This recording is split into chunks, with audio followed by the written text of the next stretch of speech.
Professor Marc Busch, do you want to come in on this? Victor Gao said this is the tariff war that is not going to help the United States of America. And this is something that billionaire investor Warren Buffett had said as well, that tariff is an act of war. How much do you think it's actually going to help the American economy? I don't think this is going to help the American economy at all. And I don't know how else to put it, because as was previously stated, this is fundamentally a tax on American consumers. It's going to disrupt crucial supply chains. The one that's getting all the attention right now is autos.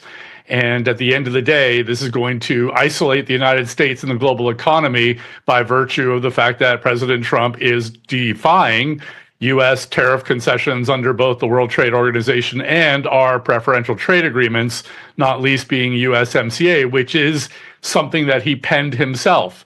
So when you take a look at the estimates as to what will happen with the 25%, and just taking that before you even calculate in retaliation, this is going to be about $2,000 per household, which is not inconsequential given that most Americans went to the polls trying to do something about inflation.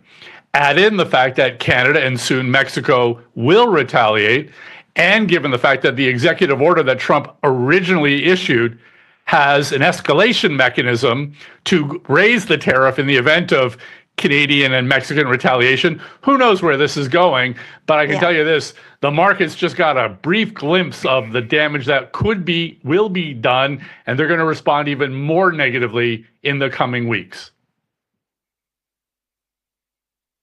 Professor Busch, then help me understand. You say, and a lot of people say that this is not going to help the American economy. This is, in fact, going to put more burden on the American citizens.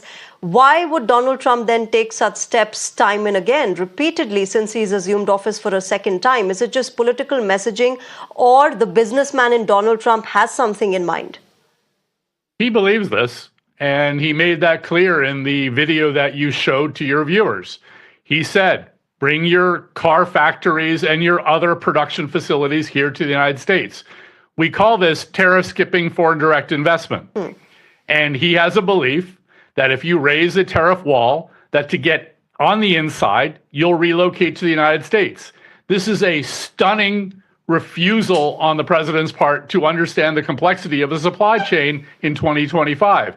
This is not about relocating one plant. This is about relocating an entire value chain. You've got parts that are moving across the U.S., Canada, U.S.-Mexico border 8 times to produce a rear differential on a car.